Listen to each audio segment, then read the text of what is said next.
சண்டைக்கோழி 2 first Lingusamy சாருக்கு தான் பெரிய நன்றி சொல்லணும். இந்த கதை நான் கேட்க போனபோது ரொம்ப ஒரு டென்ஷனோடு போனேன். பிகாஸ் மீரா ஜாஸ்மின் மேமை பற்றி எல்லாருக்கும் தெரியும், எல்லாருக்கும் எவ்வளோ பிடிக்கும் அவங்கள சண்டைக்கோழியில் பார்த்துங்கிறது. ஸோ எனக்கும் அப்படி தான். பட் அதை எப்படி நம்மளால் பண்ண முடியும் அப்படிங்கிற ஒரு டென்ஷன் இருந்தது. பட் அந்த கேரக்டர் கேட்டதுக்கப்புறம் இது கண்டிப்பாக அட்லீஸ்ட் அதுக்கு ஈக்குவலாவது இருக்கும் அப்படின்னு தோணுச்சு. ஸோ அந்த மாதிரி அவ்வளோ அழகாக கேரக்டரைசேஷன் பண்ணியிருந்தார் சார். அண்ட் மகாநட்டி ஷூட் பண்ணுறக்கும் போது இந்த படம் தான் எனக்கு ஒரு பெரிய ஒரு ரிலாக்ஸேஷனாக இருந்துச்சு. ஏன்னா அங்கே நிறைய டென்ஷன்ஸ் இருக்கும், நிறைய ப்ரெஷர்ஸ் இருக்கும். அதெல்லாம் தாண்டி சண்டைக்கோழி 2 ஷூட்டிங்க்கு வந்து ஷூட் பண்ணும்போது விஷாலாக இருந்தாலும் சரி, லிங்குசாமி சாராக இருந்தாலும் சரி, இவங்க 2 பேரும் ரொம்ப ஜாலியாக இருப்பாங்க. ஸோ ரொம்ப ரிலாக்ஸ்டாக இருந்தது. எனக்கு தெரிஞ்சு மகாநட்டிக்கு அப்புறம் நான் ரொம்ப விரும்பி பண்ண படம் இது சண்டைக்கோழி 2. விஷால் வந்து ஃபஸ்ட் ஹாஃப் வரைக்கும் படம் பார்த்தாரு.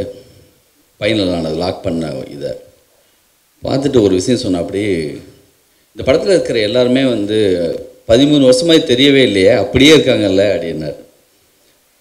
நிஜமாகவே எனக்கு அது தோணுச்சு.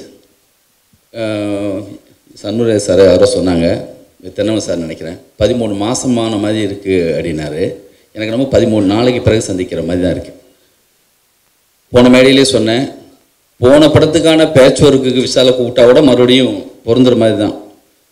எவ்வளோ டென்ஷனு, மிகப்பெரிய பொறுப்பு 2 சங்கத்தில், அதையும் தாண்டி இப்படி வந்து மெயின்டைன் பண்ணுறதுங்கிறது அது வந்து மிகப்பெரிய விஷயம்.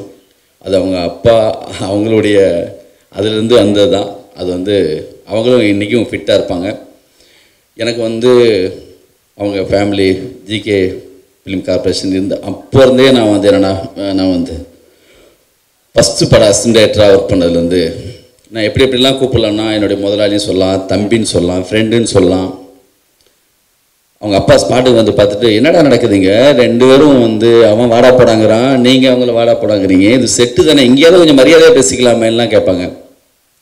அது ஆர்டிஃபிஷியலெலாம் வராது, நிஜமாக உண்மையாக மனசில் இருக்கிறது அவர்கிட்ட இருந்து அப்படி தான் வரும், என்கிட்ட இருந்து அப்படி தான் வரும்.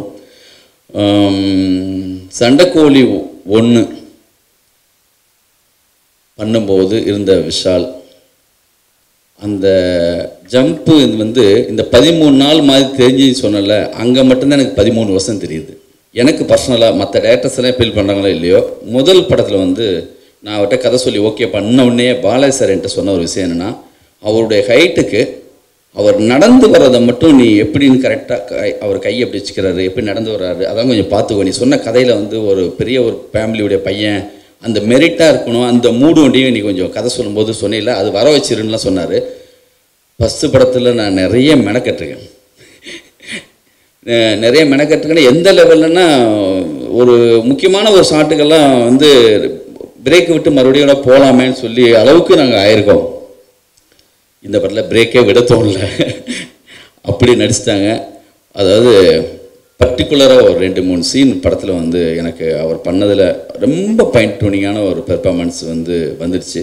நான் மம்முடி சாரோட ஆரம்பித்து இப்போ வந்து மாதவன் சார், நிறைய சூர்யா சார், விக்ரம் சார் எல்லாரோடையும் கொஞ்சம் ஒர்க் பண்ணிட்டு வந்தாச்சு. அஜித் சாரோட ஒர்க் பண்ணியாச்சு.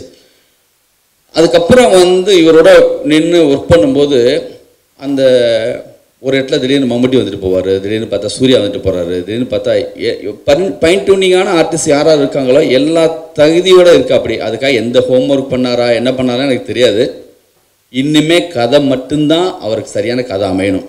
நான் வந்து கீர்த்தி சுரேஷோட ஒர்க் பண்ண மாதிரி ஃபீல் பண்ணல. மகாநடி படம் பார்த்தது பிறகு நெக்ஸ்ட் ஷெட்யூல் போனப்போ நான் ஏதோ அந்த காலத்து ஆதித்ய சுப்பராவ், அந்த காலத்து ஒரு ஆள் மாதிரியும் ஒரு சாவித்திரியோட ஒர்க் பண்ணுற மாதிரியும் தான் நான் ஃபீல் பண்ணிட்டேன். என்னுடைய ஷூட்டிங் ஸ்பாட்டில் இந்த லவ் பர்சன் படம் பார்த்தவங்க, சாங் பார்த்தவங்க எல்லாமே நல்லா இருக்குன்னு சொல்கிறாங்கன்னா, அவங்கள வந்து இந்த மகாநடி பார்த்தது பிறகு யார் யாரெல்லாம் என்கிட்ட பாராட்டினாங்களோ அதெல்லாம் அவங்களுக்கு வந்து அவங்களுக்கு ஒரு மேனேஜர் மாதிரி, ஒரு பிஆர்ஓ மாதிரி ஆகிட்டேன். இவங்க அப்படி சொன்னாங்க, இவங்க இப்படி சொன்னாங்க, நம்மளுக்கு பேசுறதுக்கு சந்தர்ப்பம் அப்படியே எடுத்துகிட்டு அவங்ககிட்ட எல்லாமே சொல்லுவேன். அப்படி சார் டப் டப்னு அப்படி மைண்டில் டப்பிங் பேசிட்டு வந்திருக்காங்க. அவ்வளோ பர்ஃபெக்டாக ரொம்ப அற்புதமாக பண்ணியிருக்காங்க இந்த படத்தில். இந்த படம் இறையருளால் உங்கள் ஆதரவினால் மிக பெரும் வெற்றி அடைய வேண்டும் என்று நான் விரும்புகிறேன். எங்களது வெற்றிக்கு உதவுமாறு உங்களையும் கேட்டுக்கொள்கிறேன். வணக்கம்.